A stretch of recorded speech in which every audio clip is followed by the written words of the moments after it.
Hello, नमस्कार साथियों, क्या हाल चाल आप सभी के। अच्छा, आज अपन फंडामेंटल ऑफ हॉर्टिकल्चर के बारे में बेसिक देखने वाले हैं। और हॉर्टिकल्चर का जो बेसिक है कहाँ से स्टार्ट होगा, बिल्कुल जीरो से अपन देखने वाले हैं।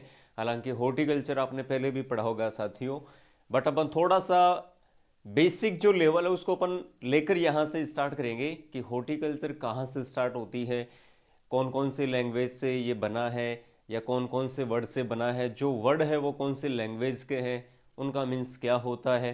ये बेसिक सी चीज़ें हैं जो आपके 11th 12th में भी आता है। जब आपने CUT JET की प्रिपरेशन की थी तब भी वहाँ पर आपने अच्छे से पढ़ा होगा, नो डाउट।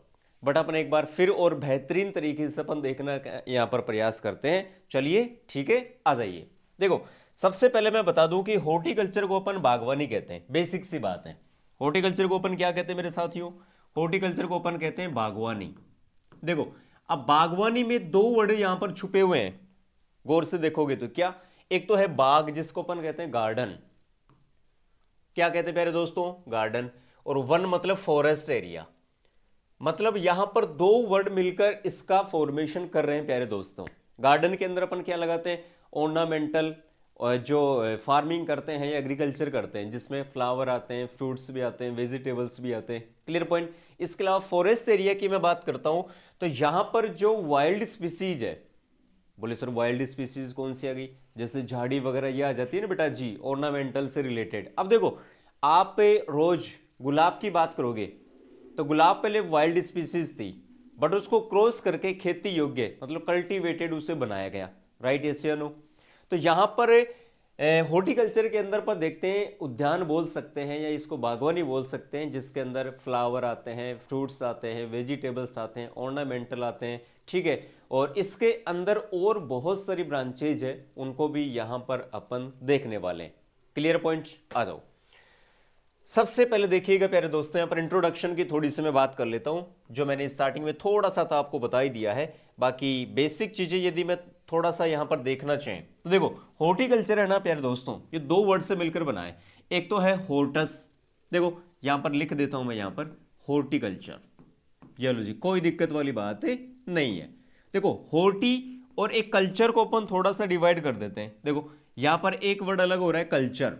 ठीक है जी, कल्चर तो कौन सी भाषा का आ जाएगा? यहां पर लैटिन वर्ड हो जाएगा। क्लियर है? और यहां पर ये हॉर्टी है ना, ये हॉर्टस से मिलकर बना होता है। Clear point. अब यहां पे कल्चर है ना जी, ये लैटिन लैंग्वेज का हो जाएगा। अब इसकी जो ब्रांच है वो एग्रीकल्चर की ब्रांच है। मतलब जैसे पर्टिकुलर अपन सब्जेक्ट की बात करते हैं तो वहां पर एग्रीकल्चर सब्जेक्ट आता है। अब एग्रीकल्चर के अंदर जैसे बात करोगे, एग्रोनॉमी आ गया, सॉइल वाला पार्ट आ गया। ठीक है, हॉर्टिकल्चर हो गया, एनिमल हस्बेंड्री हो गया, एंटो हो गया, पैथो हो गया, ऐसे बहुत सारे सब्जेक्ट आते हैं। तो हॉर्टिकल्चर एक एग्रीकल्चर का ही पार्ट है। और यहां पर कल्चर मीन्स होता है कल्टीवेशन। कल्चर मीन्स क्या होता है प्यारे दोस्तों? यहां पर कल्टीवेशन होता है, और कल्टीवेशन को अपन कहते हैं खेती करना। अब खेती किस किस की करेंगे, चलिए ब्रांच की भी बात कर लेते हैं। आ जाइएगा प्यारे दोस्तों, यहां पर देखो, हॉर्टिकल्चर में प्रोडक्शन हो गया, प्रोसेसिंग हो गई। अब किस किस की हो गई? फ्रूट्स हो गया, वेजिटेबल्स हो गया, फ्लावर्स हो गया, स्पाइसीज हो गई। स्पाइसीज मतलब मसाला हो गया यहाँ पर। ठीक है भाई। इसके अलावा प्लांटेशन क्रॉप्स, ठीक है, मेडिसिनल हो गया, एरोमेटिक प्लांट्स, जो कि मैंने स्टार्टिंग में आपको बता दिए। कोई दिक्कत वाली बात नहीं, बेसिक चीजें हैं यार, और ये बढ़िया तरीके से आपके तैयार भी होगा नो डाउट यहाँ पर। जिसमें अच्छा हिंदी में भी देख सकते हैं, यहाँ पर फल, फूल, सब्जी, मसाला, बागवान, औषधि, सुगंधित, एरोमेटिक प्लांट कह सकते हैं इसको। ठीक है, जो ऊपर लिखा हुआ है। एक तो सुगंधित पादप आते हैं, और एक आते हैं फ्लावर मतलब फूल। ये सारी चीजें पहले की पड़ी हुई है नो डाउट। तो यहां पर प्लांट्स की हमने बात कर ली है, या मैं ब्रांचेस की बात करूं तो मोस्टली बात कर ली, जिसमें फ्लावर आ गए, फ्रूट्स आ गए, ये सारी चीजें एक एक ओपन बिल्कुल देखने वाले हैं। देखो पोमोलॉजी, पोमोलॉजी है ना प्यारे दोस्तों, पोमोलॉजी में अपन फ्रूट्स की स्टडी करते हैं। किसकी करते हैं प्यारे दोस्तों? फ्रूट्स की। लेकिन पोमोलॉजी है ना, उसमें एक बड़े कमाल की चीज है, कौन सी? बोले साहब कौन सी बताना चाहते हो, तो चलिए देख लीजिएगा। पोमोलॉजी है ना, ये दो वर्ड से मिलकर बना है। नंबर वन, पोम वर्ड है ना, पोम, ये तो हो जाएगा ग्रीक। पोम तो किस में हो जाएगा? Sorry sorry, Latin. पोम तो किस में हो जाएगा? लेटिन। और जो लॉजी है ना, ये हो जाएगा ग्रीक। इसका मतलब ये एक अपवाद है, ध्यान रखना मेरे दोस्तों। पोमोलॉजी ये दो लैंग्वेज से मिलकर बना है, फर्स्ट लेटिन पोम और सेकंड है ग्रीक। Okay done. डायरेक्ट एक वर्ड में बात करोगे तो वहां पर ग्रीक आ जाएगा, बिकॉज यहाँ पर लास्ट में क्या आ रहा है, लोजी, एजीओजी ल्योजी, और वाई यदि लास्ट में आ जाता है तो समझ जाना वहां पर वो ग्रीक लैंग्वेज का ही वर्ड होगा। पॉइंट क्लियर है, आ जाओ। ओलेरी कल्चर, यहां पर कल्टीवेशन किसकी हो जाएगी, वेजिटेबल्स की। किसकी हो जाएगी प्यारे दोस्तों, इसमें भी कल्चर आ रहा है। देखो ये बेसिक चीजें यार, ज्यादा मैं यहाँ पर एक्सप्लेन नहीं करूंगा। फ्लोरिकल्चर में फ्लावर आ गया, कल्चर मतलब कल्टीवेशन फूल की। प्लांटेशन क्रॉप मतलब प्लांटेशन क्रॉप कौन सी है, प्लांटेशन क्रॉप कौन सी होती है, जैसे मैं बात करूं एग्जांपल की कोकोनट, ठीक है, इसके अलावा एरिका नट, ठीक है भाई। प्लांटेशन क्रॉप वो होती है जिनको एक बार अपन सोविंग करते हैं तो लॉन्ग टाइम तक अपने को वो यील्ड देती है, अच्छा प्रोडक्शन देती है। जिसे केरल, जो अपना केरला स्टेट है ना, केरला स्टेट, उस साइड में आप देखोगे तो मोस्टली आपको प्लांटेशन क्रॉप मिलती है। Clear point. स्पीसीज क्रॉप मसाले वाली और सुगंधित, मसाले में जैसे क्यूमीन हो गया, कोरिएंडर हो गया, ठीक है, फेन्यूग्रीक हो गया, ये सारी जो क्रॉप्स है ना, ये किस में आती है भाई, ये अपने मसाले स्पाइसीज में आती है। स्पाइसीज में और भी अपन ले सकते हैं, कोकुरमीन वगैरह, अदरक वगैरह ले सकते हैं, बहुत सारी चीजें हैं। Clear point. मेडिसिनल प्लांट और एरोमेटिक प्लांट आ गए। मेडिसिनल में जैसे आपने पढ़ा होगा भाई, सफेद मूसली, इसबगोल, तुलसी, नीम, गिलोय, बहुत सारे प्लांट्स आते हैं। क्लियर। पोस्ट हार्वेस्ट टेक्नोलॉजी मतलब PHT, पोस्ट हार्वेस्ट टेक्नोलॉजी। देखो ये सारी की सारी जो ब्रांच है ना, ये हॉर्टिकल्चर की है प्यारे दोस्तों। PHT क्या होता है, पोस्ट हार्वेस्ट मतलब तुड़ाई करने के बाद जो अपन प्रोडक्ट बनाते हैं। बोले कैसी बातें कर रहे हो यार, फॉर एग्जाम्पल मैं यहां पर देता हूं भाई, आपने टोमेटो की क्रॉप लगाई, किसकी क्रॉप लगाई, टोमेटो की। अब कई बार क्या होता है कि भाई टोमेटो को अपन बेचकर या बेचने के लिए जाते हैं मंडी में, तो वहां पर अपने को अच्छी रेट नहीं मिल पाती, तो फिर क्या करना पड़ता है, वहां पर अपन तो गायों को फेंक के आ जाते हैं। भाई क्या करें, जो सोच के हम बोए थे वो हमें रेट मिल नहीं रही, तो इसके लिए हमें क्या करना पड़ेगा, फेंक के आ जाते हैं। लेकिन टेक्नोलॉजी के भाव में इन चीज़ों में अपनी ये नुकसान कर जाते हैं। यदि टेक्नोलॉजी हमारे पास हो, अच्छा हमें नॉलेज हो, मतलब फार्मर्स की बात कर रहा हूँ मोस्टली, ठीक है दोस्तों, तो वो टोमेटो को कभी फेंक के नहीं आएगा। तो उससे हम क्या बना सकते हैं, सॉस बना सकते हैं, केचप बना सकते हैं, ठीक है। जैसे मैं पोटैटो की बात करूं तो पोटैटो से क्या बनाते हैं भाई, चिप्स बनाते हैं। अच्छा, लड़कियां तो बहुत ज़्यादा खाती हैं और उनको पता भी होगा, टोमेटो से भी बनती है चिप्स, आजकल आती है टोमेटो चिप्स, पोटैटो से भी बनती है, ठीक है, बनाना से भी बनती है। जैसे मैंगो है तो उसका अपन अचार वगैरह बनाते हैं। तो जो क्रॉप है, फ्रूट हो, वेजिटेबल हो या फ्लावर हो, उससे हम जो प्रोडक्ट बनाते हैं, कब, जब उसकी हार्वेस्टिंग करते हैं उसके बाद में, वो ब्रांच किस में आती है, पोस्ट हार्वेस्ट टेक्नोलॉजी। ट्वेल्थ में आपने पढ़ा होगा दोस्तों, फ्रूट प्रिजर्वेशन का एक चैप्टर आता है, वो सारा का सारा PHT के अंडर में, जिसमें जैम, जेली, सॉस, केचप, मुरब्बा, कैंडी, ठीक है, ये सारे आते हैं। तो ये मोस्टली ब्रांच है किसकी, हॉर्टिकल्चर की। पॉइंट क्लियर है दोस्तों, आ जाइएगा आगे। ओके, तो पोमोलॉजी हो गई, ओलेरिकल्चर हो गई, फ्लोरिकल्चर हो गई, प्लांटेशन क्रॉप हो गई, स्पाइसीज क्रॉप होगी, मेडिसिनल, एरोमेटिक और PHT। आ जाओ साहब नेक्स्ट। फिर है पोमोलॉजी, जो मैंने पहले ही आपको बता दिया कि ये कौन कौन सी लैंग्वेज से मिलकर बना है। पोमोलॉजी में अपन किसकी स्टडी करते हैं, फ्रूट्स की। दो लैंग्वेज से मिलकर बना है, Latin plus Greek. Okay done, आ जाओ नेक्स्ट। ओलेरिकल्चर में अपन वेजिटेबल की कल्टीवेशन करते हैं, और ओलेरिकल्चर प्यारे दोस्तों आपको पता है कि कल्चर जिसके लास्ट में आ जाता है ऑलवेज वो कौन से लैंग्वेज का होता है, वो लैटिन लैंग्वेज का होता है। ठीक है जी, कोई दिक्कत नहीं है। और यदि लॉजी आ जाता है तो प्यारे दोस्तों बेसिक चीजें हैं, वहां पर कौन सी लैंग्वेज आती है, ग्रीक। Okay done. तो देखो कल्चर से तो अपन लेते हैं कल्टीवेशन, कल्चर से क्या लेते हैं मेरे दोस्तों, कल्टीवेशन, और लॉजी का मंस होता है स्टडी। क्या होता है मेरे दोस्तों, स्टडी। तो ये भी थोड़ा सा आप ध्यान रखना। आ जाओ जी नेक्स्ट। फ्लोरिकल्चर में हो गया, जिसमें फ्रूट्स का कल्टीवेशन करेंगे, सॉरी, फ्लोरिकल्चर में फ्लावर्स का कल्टीवेशन यहां पर अपन मोस्टली करते हैं। अब उसको लगाने से लेकर उसकी हार्वेस्टिंग तक जो भी प्रोसेस आती है, वो अपन सारा का सारा मामला कहां देखते हैं, फ्लोरिकल्चर में। आ जाओ नेक्स्ट। प्लांटेशन क्रॉप, यहां पर आप देख सकते हैं इनको बड़े पैमाने पर लगाते हैं। इनकी यहां पर देखो, crops grown on a large scale in expensive field and whose products are utilise only after processing, मतलब रोपण फसलें, विशाल खेतों में बड़े पैमाने पर उगाई जाने वाली फसलें और जिनके उत्पादों का प्रसंस्करण के बाद ही उपयोग किया जाता है, जैसे टी हो गया, कॉफी हो गया, टोबैको हो गया, कोकोनट हो गया। ठीक है जी, इसमें मोस्टली ये हो गया, सुपारी वगैरह, एरिका नट वगैरह सारी चीजें आती है। तो ये क्या होता है, एक्सप्लेन मैंने स्टार्टिंग में भी किया था भली। इनकी मतलब हार्वेस्टिंग करने के बाद इनकी क्या की जाती है मेरे दोस्तों, प्रोसेसिंग की जाती है। मतलब प्रोसेसिंग क्या होता है कि जैसे भाई घर पे मम्मी अचार बनाती है, अचार बनाने के बाद मम्मी क्या करती है, लास्ट में उसमें ऑयल डालती है। ऑयल क्यों डालती है दोस्तों, क्योंकि वो लॉन्ग टाइम तक खराब नहीं हो। क्या मेरी बात समझ में आ रही है आपकी, कोई दिक्कत वाली बात तो नहीं है ना, है ना, बता देना कोई टेंशन हो तो, टेंशन करनी नहीं है वैसे। तो दोस्तों यहां पर क्या होता है कि प्रोसेसिंग का मतलब वो लॉन्ग टाइम तक खराब नहीं होना चाहिए, उसको हम प्रोसेसिंग बोलते हैं। आ जाओ जी, मेडिसिनल प्लांट्स, इसमें कौन कौन सी आती हैं, जैसे यहां पर अपन देखें, medicinal plants are those plants which process therapeutic properties, मतलब इसमें क्या होते हैं, औषधि गुण होते हैं जो मानव और पशु शरीर पर लाभकारी प्रभाव डालते हैं। भाई जैसे एलोवेरा है, क्या दिख रहा है दोस्तों यहाँ पर, एलोवेरा जिसको हम ग्वार पाठा कहते हैं। अब भाई एलोवेरा को अपन मोस्टली एनिमल्स को भी देते हैं और अपन तो खाते भाई, सर्दियों का टाइम चल रहा है, लड्डू बनाकर खाते हैं गांव में, आपको पता होगा बढ़िया तरीके से। इससे शरीर भी हष्ट पुष्ट होता है, पेट से संबंधित, स्टोमक से रिलेटेड जो भी प्रॉब्लम्स है उनका सोल्यूशन होता है प्यारे दोस्तों। समझ रहे हो ना मेरी बात, ध्यान रखना इस चीज़ का।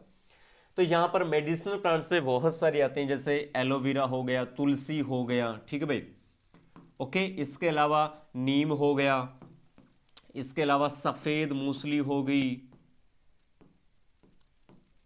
सफेद मूसली हो गई, ठीक है भाई।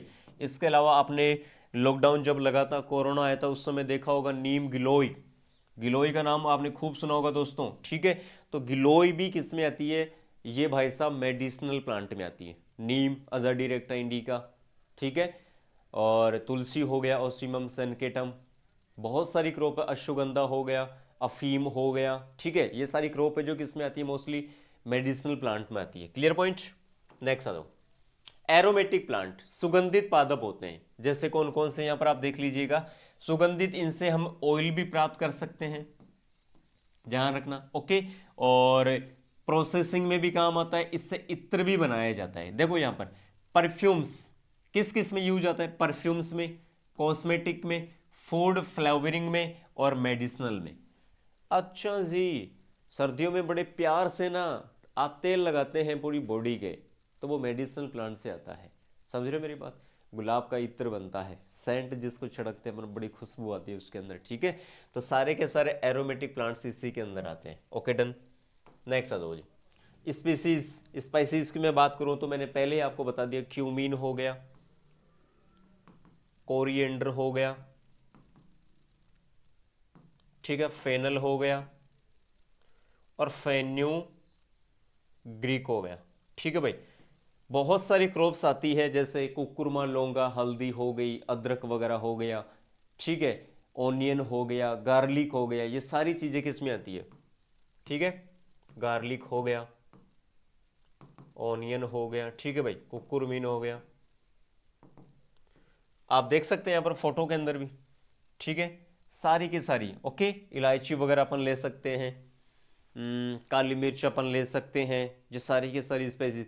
अरे भाई अपन जो घर पर जो सारी चीज़ें काम में लेते हैं ना, वो मसाला ही तो है, स्पाइसेस क्रॉप ही तो है यार, टेंशन क्यों ले रहे हो इतनी। आ जाओ नेक्स्ट, फिर है यहाँ पर सुगंधित वे पदार्थ जो भोजन पकाने के बाद उनके स्वाद बढ़ाने के लिए काम में लेते हैं, चटपटी चीजें, कॉन्डिमेंट्स। कॉन्डिमेंट्स का मतलब हो गया कि जैसे अपन भोजन का स्वाद बढ़ाने के लिए उसके अंदर एक्स्ट्रा में जो चीज अपन डालते हैं जिससे भोजन और हमें अच्छा और स्वादिष्ट लगे। जैसे आप स्वावणी वगैरह में जाते हैं, दाल के अंदर नींबू डाल के पीते हैं ना बढ़िया तरीके से, भाई वहाँ पर तो अपने को फ्री में मिलता है, पैसे तो लगते नहीं, घर पर तो अपन नींबू जानते ही नहीं है, ठीक है। तो नींबू क्यों डालते हैं, ताकि स्वाद बढ़े उसका। अच्छा हमें नहीं पता क्या बढ़ता है, बस हम डाल देते हैं साहब और खा लेते हैं, क्योंकि सब पूछने वाले आ जाते हैं कि साहब नींबू लोगे, कि हम ले लेते हैं, डाल देते हैं साहब, अपना काम हो जाता है, ठीक है जी। इसके अलावा देखो यहाँ पर आपको फोटो दिख रही होगी, हल्दी हो गई, अदरक हो गया, लहसुन हो गया, प्याज हो गया, ठीक है। तो इनको स्वाद बढ़ाने के लिए एक्स्ट्रा में अपन डालते हैं। अपन इसमें धनिया भी ले सकते हैं। ठीक है भाई, आ जाओ नेक्स्ट। कटाई उपरांत जो मैंने आपको बता दिया, देखो इसमें 3 प्रोसेस आती है। एक तो आता है प्रोसेसिंग, एक आता है प्रोसेसिंग प्रिजर्वेटिव,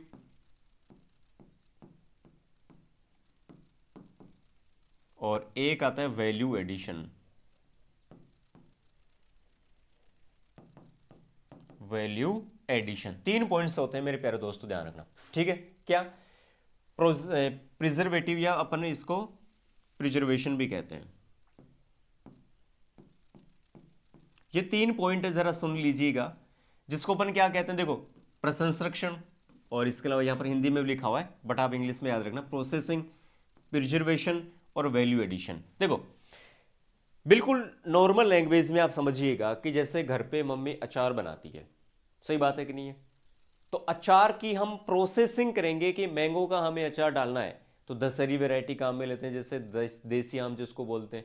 कैरोट की, गाजर की यदि मैं बात करूं तो यहाँ पर पूसा आसिता वैरायटी हम मोस्टली काम में लेते हैं, रेडिस भी हम काम में ले लेते हैं। ठीक है, तो हम पहले सेलेक्ट ये करेंगे कि अचार हमें डालना किसका है। तो आपने कैनिंग का नाम सुना होगा, डिब्बाबंदी, कैनिंग का नाम सुना होगा जिसको हम डिब्बाबंदी कहते हैं। ठीक है, तो हम जो डिब्बाबंदी करते हैं उससे पहले की जो प्रोसेस है कि हम फ्रूट्स को सेलेक्ट करेंगे, उसकी छोटी छोटी कटिंग करेंगे, उसको हम बॉईल करेंगे। ठीक है, और 3 से 5 मिनट के लिए। ठीक है, उसके बाद उसको ठंडा करेंगे, मसाला मिलाएंगे, लास्ट में तेल डाल देंगे।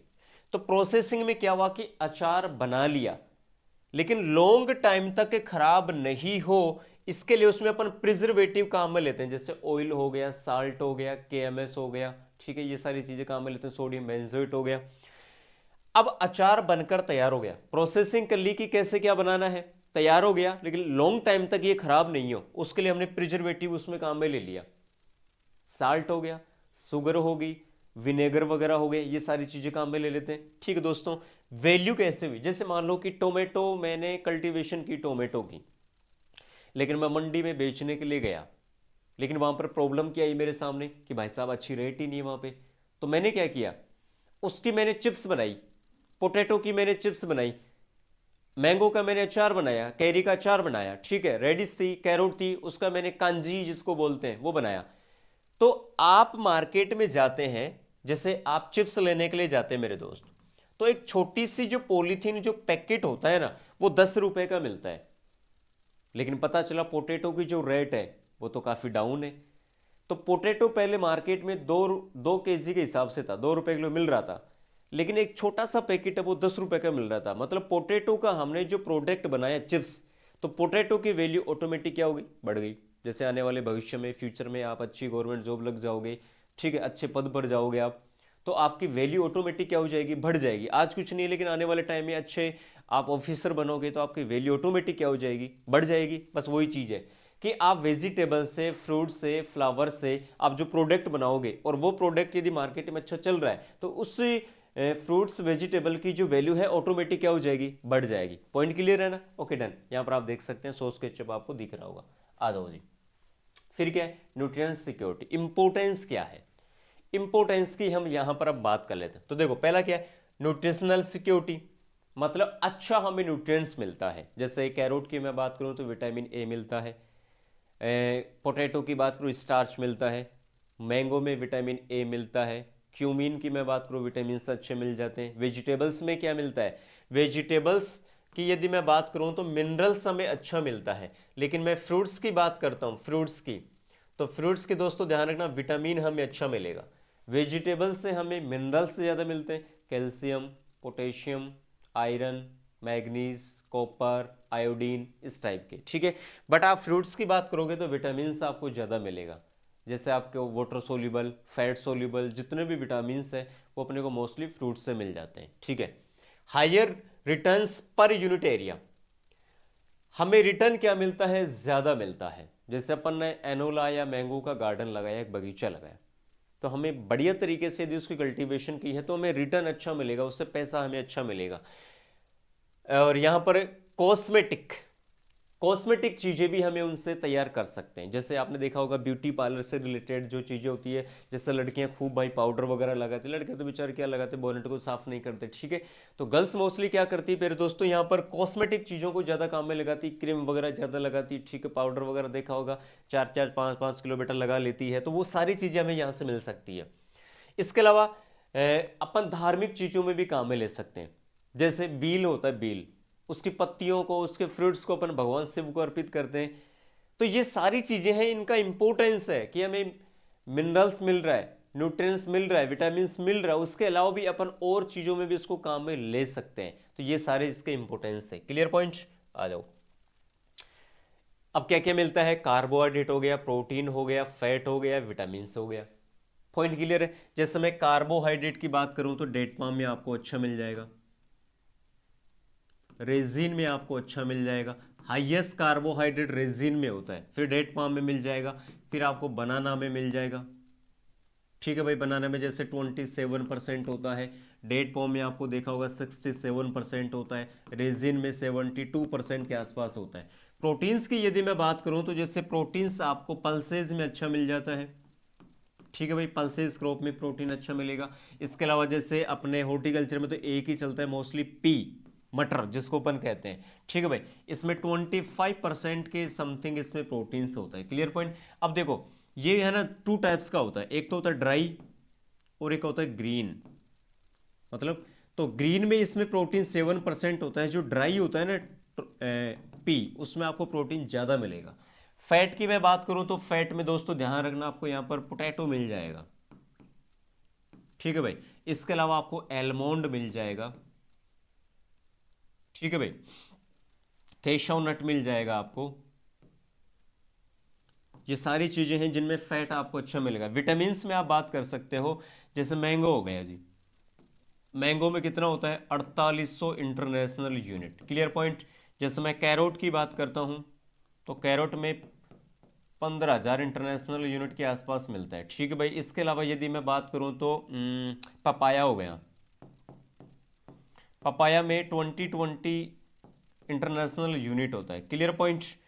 तो इस प्रकार से जो फ्रूट्स होते हैं, तो डियर स्टूडेंट्स, उसमें हमें को विटामिन अच्छा मिल जाता है। पॉइंट क्लियर, ओके डन, आ गया। दो अब देखो यहां पर विटामिन ए किसमें होता है, मैंगो हो गया, बथुआ हो गया, इसके लिए विटामिन B1, ठीक है, जिसको अपन क्या बोलते हैं, थाइमीन बोलते हैं। क्या बोलते हैं दोस्तों, थाइमीन। इसमें केशव नट हो गया, चिल्ली हो गई। विटामिन B2 में बील हो गया, ध्यान रखना बील से क्वेश्चन पूछ लेता है। फेन्यूग्रीक हो गया। विटामिन C बारबडन चेरी, जिसमें सबसे ज्यादा होता है, कितना, 2000 से लेकर 4000 मिलीग्राम, ठीक है भाई, ओके। ड्रोमिस्टिक मिल गया। इसके अलावा एनोला में भी अच्छा होता है भाई, एनोला में कितना होता है, 600 मिलीग्राम के आसपास होता है। फिर इसके अलावा किसमें होता है भाई, गुआवा, गुआवा में कितना होता है, 299 मिलीग्राम, ठीक है मेरे दोस्तों। इसके अलावा आप सीट्रस की भी बात कर सकते हैं, सीट्रस में भी मिल जाता है 39 मिलीग्राम। पॉइंट क्लियर है। कार्बोहाइड्रेट की बात करोगे तो अभी मैंने एक्सप्लेन किया है, रेजिन हो गया, एप्रीकोट हो गया, टेपियोका, टेपियोका जानते हो ना, साबूदाना जिसको बोलते हैं अपन, खीर में डालकर खाते हैं, ओके डन। प्रोटीन्स में जैसे केशव नट हो गया, लेग्यूम्स हो गई जिसमें पी मैंने बता दिया, फैट में वॉलनट हो गया, एलमोंड हो गया। क्लियर है। तो ये क्या था प्यारे दोस्तों, ये यहां पर न्यूट्रिएंट्स था। एनी डाउट, यस या नो, क्लियर पॉइंट, आगे आ जाओ। ये न्यूट्रिएंट्स की यहां पर एक टेबल है जिसमें बहुत बढ़िया तरीके से हम इसको एक्सप्लेन करेंगे, नो डाउट। और आपको यहां पर नाम भी याद होना चाहिए। देखो विटामिन ए का जो केमिकल नेम है ना, वो रेटिनोल होता है। अब देखो विटामिन ए की जो डेफिशिएंसी होती है ना प्यारे दोस्तों, उससे जो इफेक्ट है वो हमारा ऑर्गन आई होता है, इफेक्ट आई ऑर्गन ये होता है। इससे में दिखता नहीं, धुंधला सा दिखता, ब्लाइंड हो जाते हैं हम भाई, दिख ही नहीं रहा। लकड़ी की आवश्यकता होती है, जैसे बुढ़ापे में आप चलोगे ना ऐसे कर करके, ठीक है, तो वहां पर देखो हमें दिखता किससे है, रेटिना से। हमारा मेन ऑर्गन कौन सा, रेटिना, आई के अंदर, तो वहां से नाम पड़ जाएगा रेटिनोल। पॉइंट क्लियर है। आ जाओ, क्या क्या इसमें, नाइट ब्लाइंडनेस हो गया, जीरोप्थेल्मिया, हमें बिल्कुल जीरो दिखाई दे रहा है, विटामिन ए की डेफिशिएंसी होगी तो हमें बिल्कुल जीरो दिखाई दे रहा है, इसलिए हमें नाम क्या पड़ गया यहाँ पर, जीरोथेल्मिया। Clear point. बाकी यहाँ पर किस में होगा, मैंगो में हो गया, पपाया में हो गया, ठीक है भाई। और ये सारे एग्जाम्पल आप देख लेना आराम से, कोई दिक्कत नहीं है। विटामिन B1 का नाम क्या, थाइमीन, जिसमें वेरी वेरी डेफिशिएंसी मोस्टली होता है, और एपिटाइट, मस्कुलर वीकनेस हो जाती है बॉडी के अंदर, जिसमें वॉलनट हो गया, एप्रिकॉट हो गया, एप्पल हो गया, बनाना हो गया। ठीक है भाई। विटामिन B2, तो देखो B2 का नाम है यहाँ पर बिट्टू, B2 को क्या कहोगे, बिट्टू। अब बिट्टू क्या कहती है, बिट्टू फ्लेवर लेती है, राइबोफ्लेविन इसका केमिकल नेम है। तो याद रखना बिट्टू क्या लेती है यहाँ पर, बिट्टू फ्लेवर लेती है, अच्छा लेती है भाई। ठीक है। तो ड्राई स्किन हो जाती है, क्रैकिंग ऑफ लिप्स, अपने जैसे अभी जो सीजन चल रहा है इसमें देखा होगा, लिप्स है ना क्रैक हो जाते हैं, फट जाते हैं, टूट जाते हैं। तो अपन तो क्या करते हैं, मैं लगा लेते हैं क्रीम, कौन सी आती है, ठीक है, अपन तो गाँव वाले हैं, सब देसी घी लगा लेते हैं। या इसके लिए एक अच्छा उपाय कर सकते हैं, सरसों का जो तेल है गर्म करके उसको नाभि में लगा सकते हैं। कभी आपका ये है ना हाथ वगैरह, पैर वगैरह, जो लिप्स वगैरह है वो कभी फटेंगे नहीं दोस्तों। ठीक है ना। Okay done. बाकी इसके लिए फ्रूट्स कौन सा है, बील है, पपाया है, लीची है, पोमीग्रेनेट हो गया, ये सारे हैं। Okay done. तो केमिकल नेम आप याद रखना, बिट्टू क्या लेती है, बिट्टू फ्लेवर लेती है। Clear points. आ जाओ, फिर आ जाओ। देखो इस प्रकार से ये जीरोथेल्मिया बिल्कुल हमें दिखाई नहीं देता प्यारे दोस्तों। बेरी बेरी से देखो हाथ ने इस प्रकार से चकते हो जाते हैं, रेड कलर के स्पॉट हो जाते हैं। ओके। ड्राई स्किन, बिल्कुल देखो ऊपर से स्किन, आप देखना अभी सर्दियों में स्किन है ना ऊपर से उतरने लग जाएगी, तो वहां पर विटामिन बी की डेफिशिएंसी होती है। आ जाओ नेक्स्ट, B3। B3 में क्या होगा, नियासिन। ठीक है। B3 को हम क्या कहेंगे, नियासिन। मतलब हमने बिट्टू का 3 बार सीन देखा है, यहां पर B3 मतलब 3, याद रहेगा ना। हमने बिट्टू का B2, अच्छा मैं इसको देखो थोड़ा सा याद करवा देता हूं एक बार। देखो यहां पर B1, B2, B3, B5, B6, B7, B9 और B12 है। देखो जी कोई दिक्कत वाली बात नहीं है, मैं एक्सप्लेन कर रहा हूं बढ़िया तरीके से। ठीक है। आ जाओ। B1 को भी मैंने कह दिया थाइमीन। ठीक है जी। B2, B2 को मैंने क्या कहा भाई, राइबोफ्लेविन। ठीक है जी। B3 का मैंने क्या कह दिया, नियासिन। ठीक है जी। B5 का पेंटाथेनिक अम्ल, पेंटाथेनिक। B6 का पायरोडोक्सिन, ये लो जी। B7 का हो गया बायोटिक, और B11 का हो गया फोलिक एसिड, और B12 का हो गया साइनोकोबाल्मिन। ये लो जी। अब देखो इसके जो केमिकल नेम है, ये बी कॉम्प्लेक्स में हमें बहुत ज्यादा प्रॉब्लम्स क्रिएट होती है, बट आप भूलना भी चाहोगे ना तो कभी भूल नहीं पाओगे दोस्तों। कैसे, जरा देख लीजिएगा। B1 को हमें याद रखना है, थाइमीन कहते हैं।